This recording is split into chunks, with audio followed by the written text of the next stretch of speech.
Dear students, आज हम बात कर रहे हैं सेल्स ऑफ इम्यून सिस्टम से रिलेटेड जो भी कोशिकाएं हैं उनके बारे में। सबसे पहले हम बात करेंगे लिम्फोइड सेल्स की। लिम्फोइड सेल्स अडेप्टिव इम्यूनिटी का पार्ट है।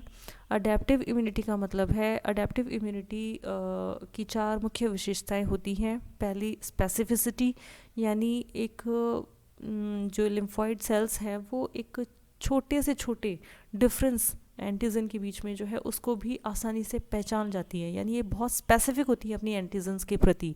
अगर 2 एंटीजन्स में केवल एक माइन्यूट सा डिफरेंस है, अगर एक छोटा सा डिफरेंस है, यानी एक सिंगल अमाइनो एसिड का भी डिफरेंस है, तो भी ये सेल्स जो लिम्फोइड सेल्स हैं, एंटीबॉडीज़ हैं या टी सेल्स हैं, टी लिम्फोसाइट्स हैं, ये आसानी से उस सबटल डिफरेंस को भी आसानी से पहचान लेती हैं और दोनों प्रकार के एंटीजन्स के लिए स्पेसिफिक होती है। दोनों को अलग अलग तरीके से ये अपने हिसाब से उनको ट्रीट करती है, उनके खिलाफ रिएक्शन देती हैं। दूसरी इनकी जो विशेषता होती है वो है डाइवर्सिटी। इन्वायरमेंट में पाए जाने वाले अलग अलग प्रकार के जो एंटीजन्स हैं उनके प्रति ये अलग अलग तरीके से रिएक्शन शो करती हैं, तो ये बहुत ज़्यादा डाइवर्स हैं। जैसे कि बी सेल्स हैं जो एंटीबॉडीज़ बना रही हैं, वो बहुत अलग अलग प्रकार के एंटीजन्स के लिए अलग अलग प्रकार की एंटीबॉडीज़ बन रही हैं। तो कितने प्रकार के एंटीजन्स इन्वायरमेंट में पाए जाते हैं, उनके खिलाफ इतने प्रकार की एंटीबॉडीज़ का निर्माण करना अपने आप में एक बहुत ही ज़्यादा डाइवर्सिटी इनकी शो करता है। तीसरी जो इनकी कैरेक्टरिस्टिक है वो है सेल्फ और नॉन सेल्फ के बीच में रिकॉग्निशन। ये पहचानती हैं कि कौन सा एंटीजन सेल्फ है, कौन सा अपनी बॉडी का पार्ट है और कौन सा नॉन सेल्फ है, कौन सा फॉरेन है। तो किसके खिलाफ हमें रिएक्शन शो करना है, किसके खिलाफ रिएक्शन शो नहीं करना है। जैसे कि ब्लड है, तो ब्लड के अंदर भी जो ब्लड ग्रुप है जो हमारा है, वो एंटीजन हमारी एंटीबॉडीज़ उसके खिलाफ रिएक्शन शो नहीं करती है। लेकिन जो बाहर से भी जो हम ब्लड ट्रांसफ्यूजन होता है, तो अगर वो सेम एंटीजन उसमें नहीं है, बाहर का है, दूसरा एंटीजन है, तो वो आसानी से उसको पहचान जाती हैं और उसके खिलाफ रिएक्शन शो करती हैं। इसी तरीके से कोई भी टिश्यू या ऑर्गन ट्रांसप्लांटेशन होता है, तब भी ये बहुत इंपॉर्टेंट होता है कि पहचान जाती हैं अडेप्टिव इम्यूनिटी की कोशिकाएं कि कौन सा सेल्फ है, कौन सा नॉन सेल्फ है। बाहर से जो भी एंटीजन्स आते हैं उनको ये नॉन सेल्फ मान करके उनके खिलाफ रिएक्शन शो करती हैं। जब ये मैच्योर हो रही होती हैं, ये अडेप्टिव सेल्स की कोशिकाएं या लिम्फोइड सेल्स जो हैं, जब ये मैच्योर हो रही होती हैं, तो ये अपने सेकेंडरी लिम्फोइड ऑर्गन्स के अंदर इनको एंटीजन से इंटरेक्ट करवाया जाता है। इनको अपनी बॉडी के जो एंटीजन्स हैं उनसे इंटरेक्ट करवाया जाता है। तो ये उस इंटरेक्शन के दौरान पहचान जाती हैं कि ये एंटीजन्स अपनी बॉडी का है और इसके खिलाफ हमें रिएक्शन शो नहीं करनी है। उस दौरान अगर कोई एंटीजन इनके संपर्क में नहीं आया है, तो जब ये बाद में मैच्योर हो जाएंगी, तब अगर वो कोई भी एंटीजन इनके संपर्क में आता है, इनके कांटेक्ट में आता है, तो ये उसको नॉन सेल्फ मानती है और फॉरेन मानती है और उनके खिलाफ ये रिएक्शन शो करती है। तो कहने का मतलब ये है कि ये आसानी से पहचानती है कि कौन सा एंटीजन बॉडी का पार्ट है और कौन सा बॉडी का पार्ट नहीं है, किसके खिलाफ हमें रिएक्शन शो करनी है और किसके खिलाफ हमें रिएक्शन नहीं देनी है। कभी कभी कुछ डिजीज़ ऐसी हो जाती हैं जिसमें ये ऑटो इम्यून डिसऑर्डर्स जो हो जाते हैं, ऐसे जब ऑटो इम्यून डिसऑर्डर्स हो जाते हैं तब ये लिम्फोइड सेल्स जो है ये अपनी ही शरीर की कोशिकाओं को विदेशी मानने लगते हैं और उनको नष्ट करना शुरू कर देती हैं। बट ये रेयर केसेस या कुछ केसेस में ऐसा होता है, जनरली ऐसा नहीं होता है। और चौथी जो इनकी स्पेसिफिसिटी है, इनका जो विशिष्ट कैरेक्टरिस्टिक है, वो है मेमोरी। एक बार जब ये किसी एंटीजन से इंटरेक्ट हो जाती हैं, नेक्स्ट टाइम अगर वही एंटीजन दोबारा बॉडी के अंदर एंटर होता है, तो ये उसके खिलाफ ज़्यादा रैपिड, ज़्यादा फास्ट, ज़्यादा इफ़ेक्टिव तरीके से उसके खिलाफ रिएक्शन शो करती है। तो ये कुछ विशेषताएं हैं लिम्फोइड सेल्स की या अडेप्टिव इम्यून सेल्स की। कौन कौन सी? Specificity, diversity, self non self recognition and memory. अब हम बात कर रहे हैं बी लिम्फोसाइट्स की। बी लिम्फोसाइट्स ऑरिजिनेट भी और मैच्योरेशन, डिफरेंशिएशन इनका बोन मैरो या अस्थि मज्जा में होता है। हालांकि सभी वर्टिब्रेट्स में ये अस्थि मज्जा में नहीं होता। जैसे कि एवीज या बर्ड्स जो है, उनकी क्लोएका के पास एक ऑर्गन होता है जिसे बर्सा ऑफ फैब्रिशियस कहते हैं। तो वहाँ बी लिम्फोसाइट्स एवीज में बर्सा ऑफ फैब्रिशियस में मैच्योर होती हैं। जब ये मैच्योर नहीं होती, जब ये इमेच्योर रहती हैं तब हम इन्हें नैव बी सेल कहते हैं। Naive B cells generally G0 phase या क्विसेंट स्टेज पे होती हैं। सेल साइकिल की क्विसेंट स्टेज में ये होती हैं, G0 स्टेज पर ये होती हैं। जैसे ये किसी एंटीजन के साथ इंटरैक्ट होती हैं, इनका एंटीजन के साथ जब ये इंटरेक्शन होता है तब ये सेल साइकिल के अन्य स्टेजेस जो हैं, जैसे कि एस फेज़ है, G1 फेज़ है, एस फेज़ है, G2 फेज़ है, एम फेज़ है, ये उनमें चली जाती है। एम फेज़ के दौरान ये सेल डिवाइड होती हैं और दो अलग अलग प्रकार की कोशिकाओं में विभाजित हो जाती हैं। एक प्रकार की कोशिका प्लाज्मा कोशिका कहलाती है, प्लाज्मा सेल्स, और दूसरी प्रकार की कोशिका मेमोरी सेल कहलाती है। जो प्लाज्मा कोशिका है वो उस एंटीजन के खिलाफ स्पेसिफिक एंटीबॉडीज़ का निर्माण करती है और उसे तुरंत नष्ट करने का कार्य करती है। जो मेमोरी सेल्स हैं वो उस वक्त कुछ नहीं करेंगी, लेकिन फर्दर अगर वही एंटीजन दोबारा बॉडी के अंदर इंटरैक्ट हुआ तब ये उसी सेम स्पेसिफिक प्रकार की एंटीबॉडीज़ ज़्यादा जल्दी और ज़्यादा मात्रा में बनाती है और तुरंत उस एंटीजन को नष्ट करने का कार्य करती है। और यही हमारे वैक्सीनेशन या टीकाकरण का आधार होता है। बेसिकली वैक्सीनेशन में हम क्या करते हैं, हम वीकेंड या एटीन्यूएटेड जो माइक्रो ऑर्गेनिज्म है उसको हम बॉडी के अंदर एंटर करवाते हैं, और क्योंकि वो बहुत वीक है, वो लड़ने में, वो रोग उत्पन्न करने में सक्षम नहीं है, तो हमारी बॉडी की जो एंटीबॉडीज़ है वो तुरंत उनको नष्ट कर देंगी। फर्दर वो फिर कभी अगर वो बॉडी के अंदर एंटर होगा वही एंटीजन, सेम एंटीजन, तो मेमोरी सेल्स वापस से, क्योंकि पहले एक बार वो बना चुके हैं उसके खिलाफ एंटीबॉडीज़, तो उनको पता है, तो वो ज़्यादा मात्रा में एंटीबॉडीज़ बना करके उसको तुरंत नष्ट कर देती है। तो इस प्रकार से नैव बी सेल्स प्लाज्मा सेल्स और मेमोरी सेल्स में कन्वर्ट होती है। बी सेल्स के ऊपर कुछ अलग रिसेप्टर्स पाए जाते हैं, जैसे कि B cell receptors. B cell receptors generally immunoglobulins ही होती हैं। एंटीबॉडीज़ को हम इम्यूनोग्लोब्युलिन भी कहते हैं। ये ग्लाइकोप्रोटीन है। ग्लाइकोप्रोटीन का मतलब है पेप्टाइड चेन और कार्बोहाइड्रेट का पार्ट, यानी दो पेप्टाइड चेन्स आपस में डाइसल्फाइड बॉन्ड के द्वारा जुड़ी रहती हैं और कुछ पोर्शन इनमें कार्बोहाइड्रेट का भी होता है, तो इन्हें हम ग्लाइकोपेप्टाइड या हम इन्हें एंटीबॉडी कहते हैं। इसके अलावा बी सेल रिसेप्टर्स के अलावा या एंटीबॉडीज़ के अलावा CD40 लिगैंड पाए जाते हैं, और ये बी लिम्फोसाइट्स जो हैं क्लास 2 प्रकार की मेजर हिस्टोकॉम्पेटिबिलिटी कॉम्प्लेक्स भी रखती हैं। ये एंटीजन की प्रोसेसिंग करके एंटीजन को टी हेल्पर सेल्स को प्रेजेंट करने का कार्य करती हैं, इसलिए इन्हें हम एंटीजन प्रेजेंटिंग सेल भी कहते हैं। बी लिम्फोसाइट्स कोशिकाएं क्लास 2 प्रकार के MHC मॉलिक्यूल को रिप्रेजेंट करती हैं। अन्य कोशिका है T lymphocytes. T lymphocytes bone marrow में बनती हैं, लेकिन बाद में मैच्योरेशन के लिए एक अन्य ऑर्गन जो कि हार्ट के ऊपर पाया जाता है, थाइमस में चली जाती है। टी सेल या टी लिम्फोसाइट्स का मैच्योरेशन थाइमस के अंदर होता है। थाइमस जो है जैसे जैसे ह्यूमन में जैसे जैसे एज बढ़ती है, थाइमस धीरे धीरे निष्क्रिय, इसका साइज़ जो है, थाइमस का खुद का साइज़ जो है वो छोटा होता जाता है और धीरे धीरे इसकी साइज़ घटती जाती है और ये कम सक्रिय होता जाता है। जैसे कि अगर चाइल्डहुड में जो थाइमस ऑर्गन है उसके साइज़ की बात करें तो वो एक एडल्ट या ओल्ड एज के जो लोग हैं उनके अंदर जो थाइमस पाया जाएगा उसकी तुलना में उसका आकार बड़ा होगा।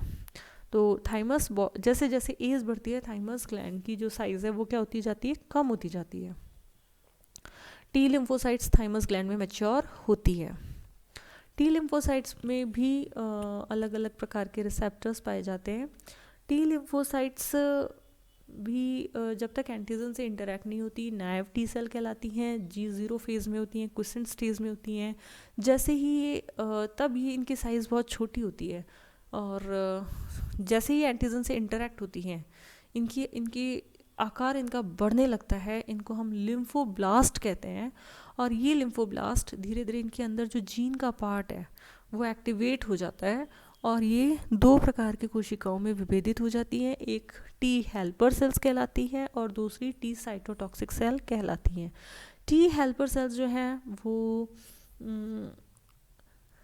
टी सेल रिसेप्टर्स शो करती हैं। इसके अलावा CD4 जो मार्कर है वो शो करती है। CD4 cluster of differentiation 4 marker को शो करती है, और ये उन सेल्स के साथ इंटरेक्ट करती हैं जिनके पास में क्लास 2 टाइप के MHC मॉलिक्यूल हैं।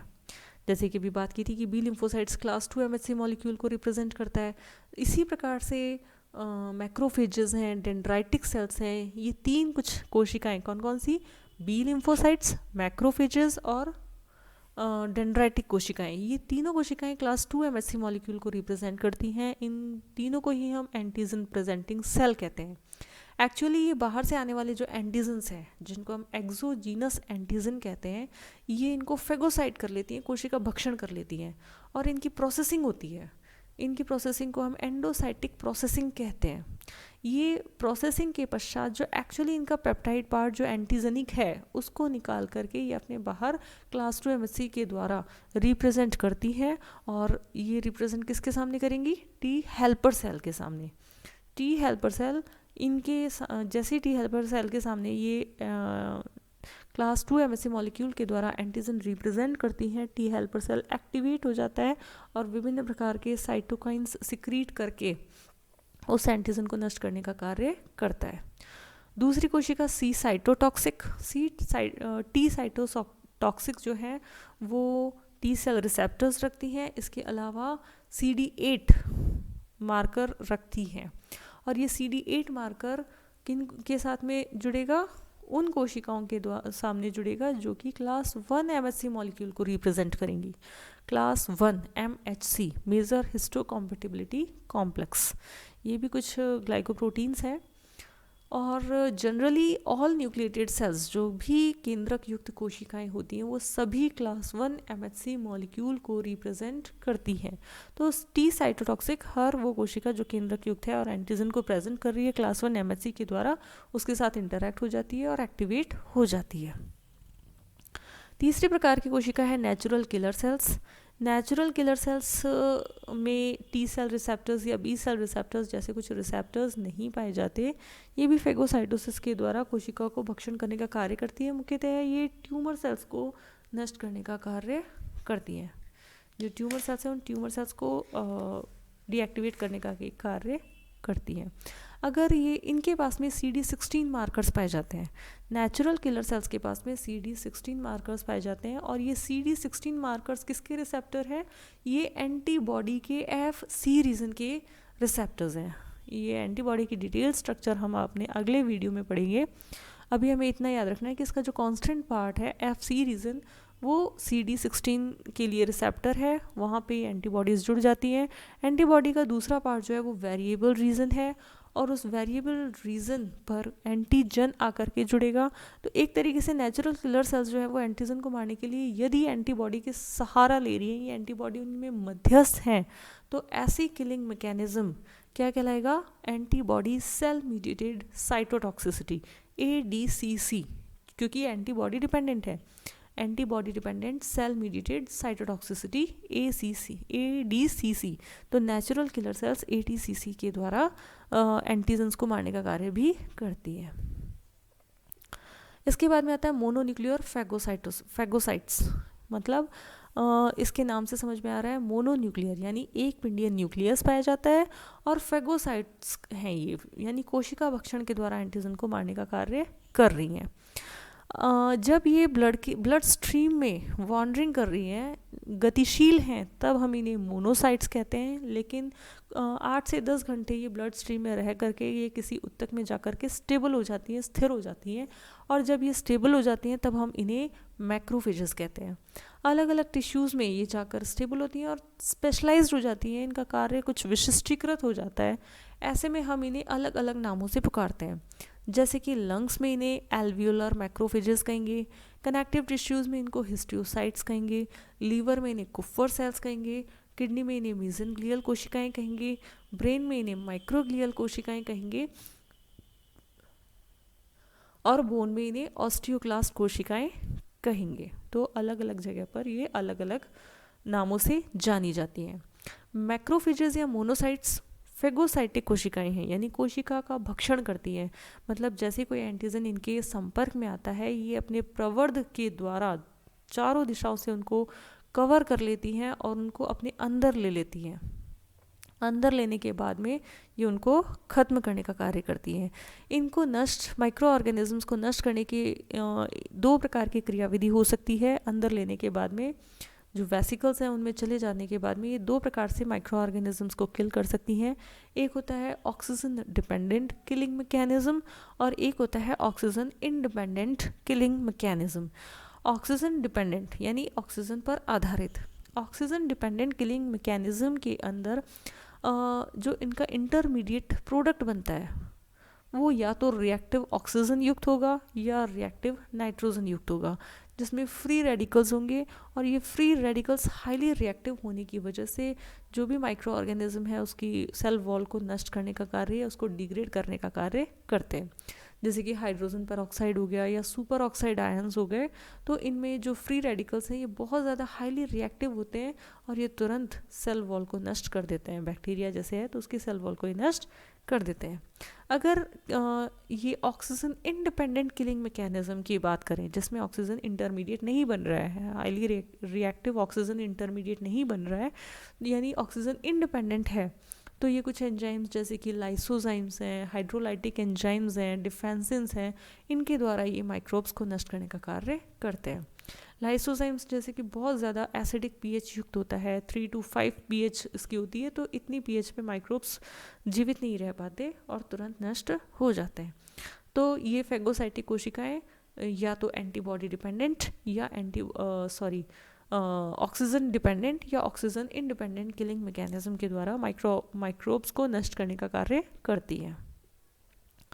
अब बात करते हैं ग्रेन्युलोसाइटिक कोशिकाओं की। ग्रेन्युलोसाइटिक कोशिकाएं मतलब जिनके साइटोप्लाज्मिक ग्रेन्यूल्स पाए जाते हैं। इन ग्रेन्यूल्स के स्टेनिंग या अभिरंजन के आधार पर ये 3 प्रकार की कोशिकाएं होती हैं: न्यूट्रोफाइल्स, इओसिनोफाइल्स, बेसोफाइल्स। न्यूट्रोफाइल्स मल्टीलोब्ड होता है, 2 से 5 लोब युक्त न्यूक्लियस वाला होता है। इसकी जो साइटोप्लाज्म में पाए जाने वाले ग्रेन्यूल्स हैं वो बोथ एसिड या बेस दोनों प्रकार के स्टेन्स के द्वारा स्टेन्ड होते हैं। ये लगभग 50 to 70% टोटल लिम्फोसाइटिक कोशिकाओं के 50 से 70% भाग जो है वो न्यूट्रोफिल्स का होता है। किसी भी जगह पर एंटीजन का बॉडी के अंदर एंटर होने पर सबसे पहले जागृत होने वाली या सबसे पहले रिएक्ट करने वाली जो कोशिकाएं हैं वो न्यूट्रोफिल्स कोशिकाएं हैं। जनरली ब्लड स्ट्रीम में वॉन्डर करती रहती हैं, गतिशील रहती हैं, लेकिन जैसे ही कहीं कोई स्कार के द्वारा, कोई वुंड के द्वारा या किसी भी तरीके से एंटीजन बॉडी के अंदर जब प्रवेश कर जाता है तो वहाँ पे इन्फ्लामेशन क्रिएट हो जाता है और उस इन्फ्लामेशन के दौरान जो केमिकल्स या साइटोकाइंस सिक्रीट होते हैं, कुछ प्रोटीन्स सिक्रीट होती हैं, तब ये जो न्यूट्रोफिल्स हैं ये उस जगह पे पहुंच जाते हैं कीमोटैक्सिस के द्वारा। कीमो मतलब केमिकल्स, टैक्सिस मतलब उस ओर गतिशील होना, तो ये कीमोटैक्सिस के द्वारा उस जगह पे पहुंच जाते हैं। जैसे कोई एंडोथीलियम है तो उसकी कोशिकाओं के बीच में से जगह बना करके आसानी से उस स्थान पर पहुंच जाते हैं। ब्लड वेसल की जो एंडोथीलियम है उसको भी पार कर जाते हैं। उनके पार करने की जो प्रक्रिया है वो एक्स्ट्रावेसेशन कहलाती है। तो कहने का मतलब ये है कि एंटीजन जब बॉडी के अंदर एंटर होता है तो सबसे पहले पहुंचने वाली कोशिकाओं में से न्यूट्रोफिल्स एक है। फेगोसाइटोसिस के माध्यम से ये उस एंटीजन को नष्ट करने का कार्य करती है। दूसरे प्रकार की कोशिका है इओसिनोफिल। इओसिनोफिल के अंदर जो साइटोप्लाज्म में जो ग्रेन्यूल्स है वो इओसिन एसिडिक अभिरंजक इओसिन के द्वारा स्टेन होता है, लाल रंग का स्टेन होता है। जनरली ये 2 पिंडों युक्त न्यूक्लियस वाला होता है, 2 पिंड युक्त केंद्रक पाया जाता है। ये भी फेगोसाइटोसिस प्रक्रिया के द्वारा उसको माइक्रोब्स को नष्ट करने का कार्य करता है। ये लगभग टोटल लिम्फोसाइट कोशिकाओं के टोटल का 1 से 5% भाग जो है वो इओसिनोफिल्स का होता है। ये भी फेगोसाइटोसिस करते हैं। जनरली ये पैरासाइटिक वर्म्स के इन्फेक्शन के दौरान इनकी संख्या ज़्यादा होती है। अगर इनकी संख्या जितनी होनी चाहिए उससे ज़्यादा है, इसका मतलब बॉडी के अंदर पैरासाइटिक इन्फेक्शन है। तीसरा एंड लास्ट बेसोफिल्स, नाम से समझ में आ रहा है कि इनके साइटोप्लाज्म में जो ग्रैन्यूल्स हैं वो किसके द्वारा स्टेन होंगे, बेसिक डाई के द्वारा। बेसिक डाई का उदाहरण हम मिथाइलिन ब्लू, तो मिथाइलिन ब्लू के द्वारा अगर हम इनको स्टेन करें तो ये ब्लू कलर के स्टेन होते हैं।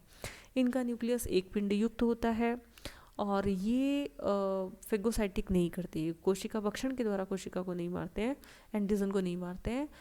ये जनरली इन्फ्लामेशन एलर्जी और एस्थमा के केसेस में इनकी संख्या अपेक्षाकृत बढ़ जाती है। ये एस्थमा या एलर्जी में ज़्यादा हाइपर एक्टिव हो जाती है, मास्ट सेल के साथ मिलकर काम करती है। कुछ अन्य कोशिकाएं हैं जैसे कि मास्ट सेल, अभी बताया ये मास्ट सेल्स जो है ये एक केमिकल सिक्रीट करती हैं जिसको हम कहते हैं histamine. Mast cell histamine secrete करती है और हिस्टामिन भी एलर्जी, हिस्टामिन क्या करता है, एक तो जो ब्लड वेसल्स हैं उनको उनके डायमीटर को बढ़ाने का काम करता है और एस्थमा और एलर्जी में इनका इम्पॉर्टेंट रोल होता है। इसके अलावा लास्ट कोशिका है डेंड्राइटिक कोशिकाएं। डेंड्राइटिक कोशिकाएं, इनका नाम जो है वो न्यूरॉन्स, जो तंत्रिका कोशिका होती है, तंत्रिका कोशिका में आपने नाम सुना होगा डेंड्राइटिस। डेंड्राइटिस की संरचना आपको याद होगी जिसमें लंबे लंबे प्रवर्ध पाए जाते हैं, तो उन जैसी संरचना में समानता होने के कारण इन कोशिकाओं को भी डेंड्राइटिक सेल्स कहते हैं, क्योंकि इनमें भी लंबे लंबे प्रवर्ध उपस्थित होते हैं। ये भी फेगोसाइटोसिस करती है और क्लास 2 MHC को रिप्रेजेंट करती है।